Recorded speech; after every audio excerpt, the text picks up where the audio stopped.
नमस्कार,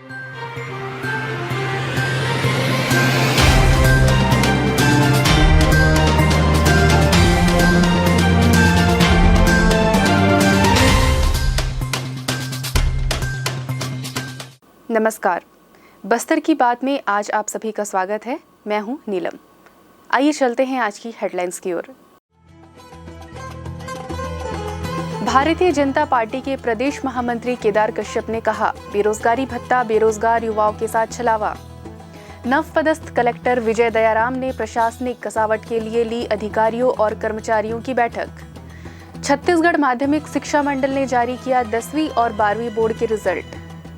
दंतेवाड़ा जिले की आरनपुर में हुई आईईडी ब्लास्ट मामले में पुलिस ने 2 और नक्सलियों को किया गिरफ्तार। अब खबरें विस्तार से। हैदराबाद से जगदलपुर आने वाला अलायंस एयर का यात्री विमान मंगलवार को खराब मौसम के कारण जगदलपुर में लैंडिंग नहीं कर पाया। विमान यहां मां दंतेश्वरी एयरपोर्ट के ऊपर आसमान में कई चक्कर काटने के बाद रायपुर चला गया। विमान को रायपुर से सीधे हैदराबाद भेज दिया गया।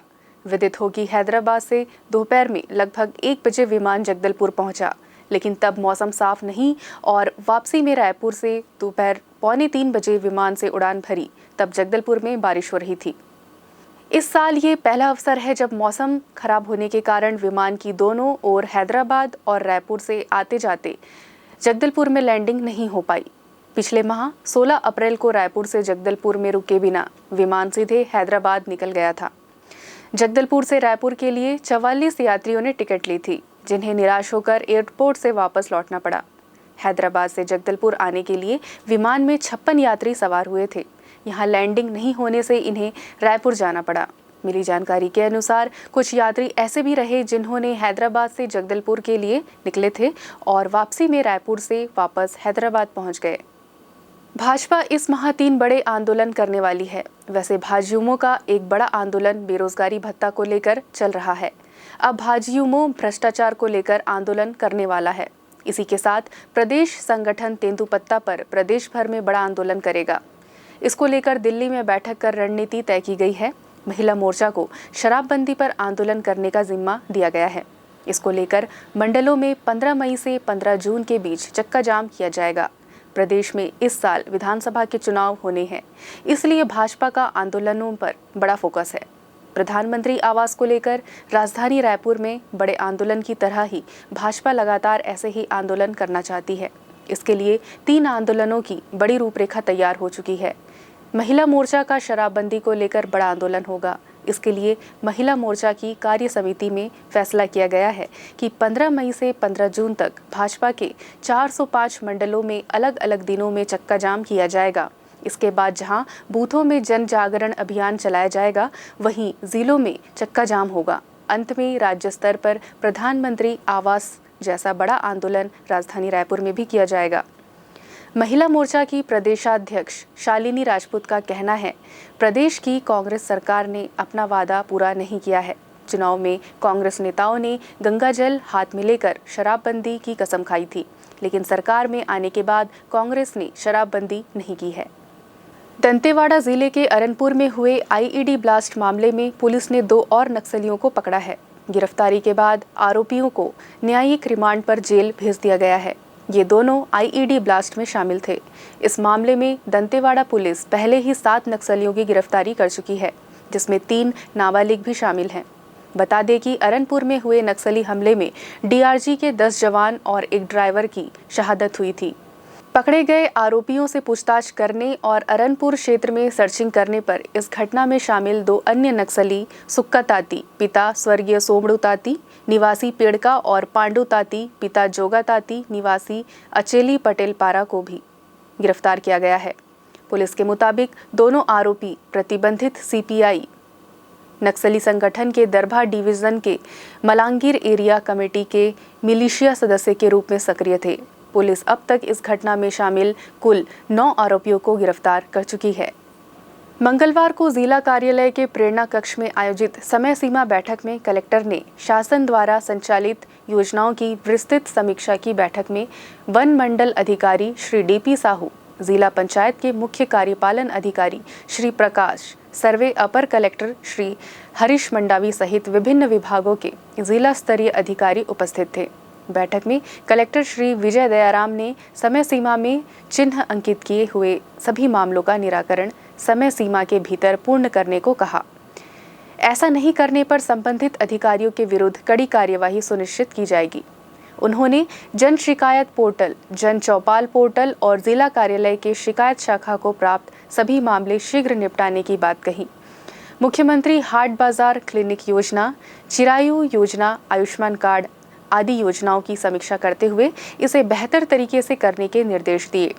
शिशु के जन्म के 24 घंटे के भीतर जन्म प्रमाण पत्र उपलब्ध कराने को कहा। जाति प्रमाण पत्र जारी किए जाने हेतु बच्चों के स्कूल में प्रवेश के दौरान ही आवश्यक दस्तावेज एकत्रित करने के निर्देश जिला शिक्षा अधिकारी को दिए गए, जिससे बच्चों को शीघ्र जाति प्रमाण पत्र का लाभ प्रदान किया जा सके।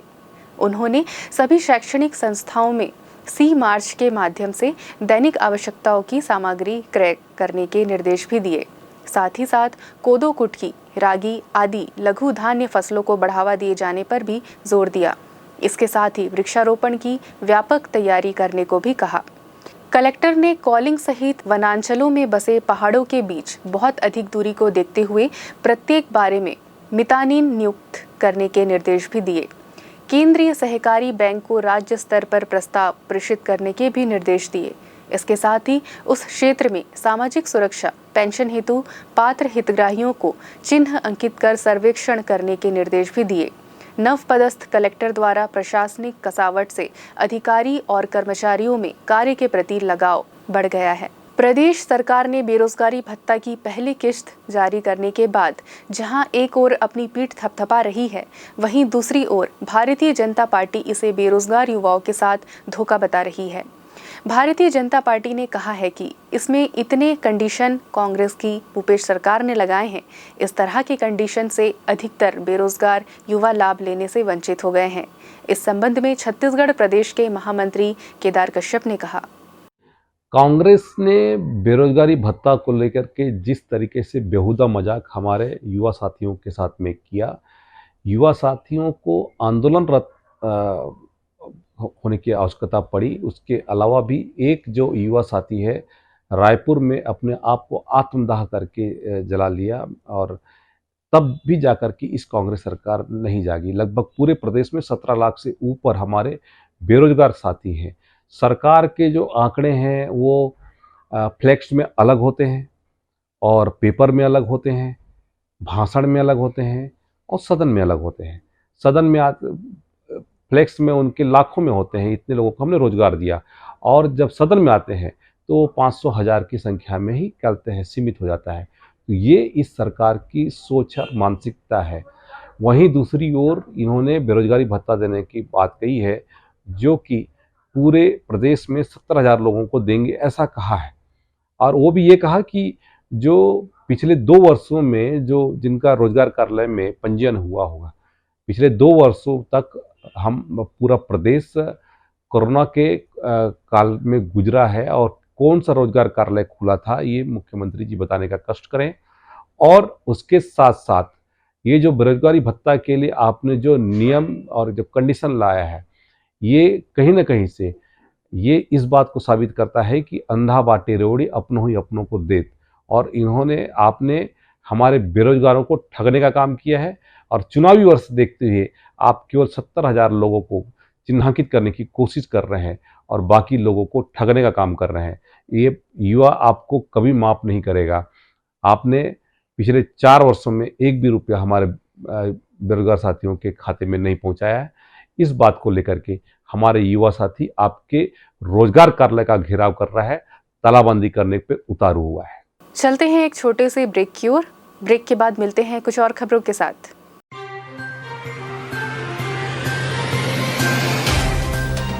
सफर जगतुगुड़ा से जगदलपुर का, नित नई करवट लेता शहर हमारा, चौक चौराहों से होता हुआ विकास की गाथाएं गढ़ता बस्तर हमारा। कई रंगों से सराबोर कितनी ही कहानियों को समेटे, कहीं विकास के सोपान तो कहीं सरकारी दावे और उनका सच।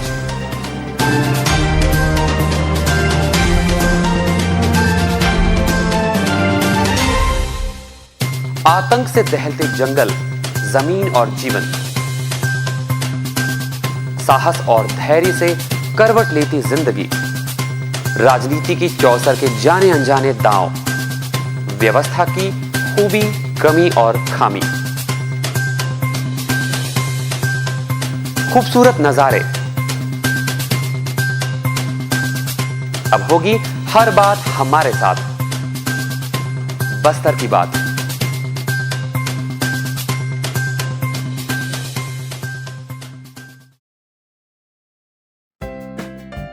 देश की जानी मानी इंटरनेट प्रोवाइडर कंपनी रेलटेल अब अपने शहर जगदलपुर में उपलब्ध। केबल टीवी और ब्रॉडबैंड पाइए एक साथ, बेहतर सर्विस, शानदार गुणवत्ता, हमेशा एक जैसी स्पीड यानी 100 Mbps।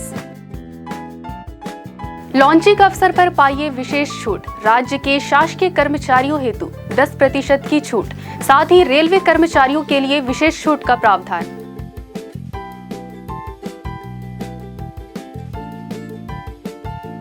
इंटरनेट कनेक्शन हेतु तत्काल अपने केबल ऑपरेटर से संपर्क करें या कॉल करें 9425262386 पर या 9617185020 पर।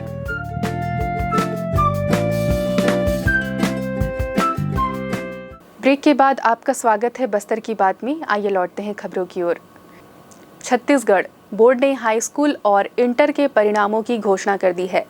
नतीजों के साथ साथ बोर्ड ने पास प्रतिशत और टॉपर लिस्ट भी रिलीज कर दी है। राहुल यादव, सिकंदर यादव और प्रीति यादव ने 10वीं में टॉप किया है, वहीं 12वीं में विधि ने टॉप किया है। छत्तीसगढ़ 12वीं रिजल्ट में इस साल 75.5% स्टूडेंट्स पास हुए हैं, वहीं 10वीं में 79.96% छात्र छात्राएं सफल हुए हैं। वहीं पिछले साल की बात करें तो 12वीं में 79.30% छात्र छात्राएं पास हुए थे। जशपुर नगर शहर के स्वामी आत्मानंद अंग्रेजी माध्यम स्कूल के छात्र राहुल यादव ने 10वीं बोर्ड परीक्षा में टॉप किया है।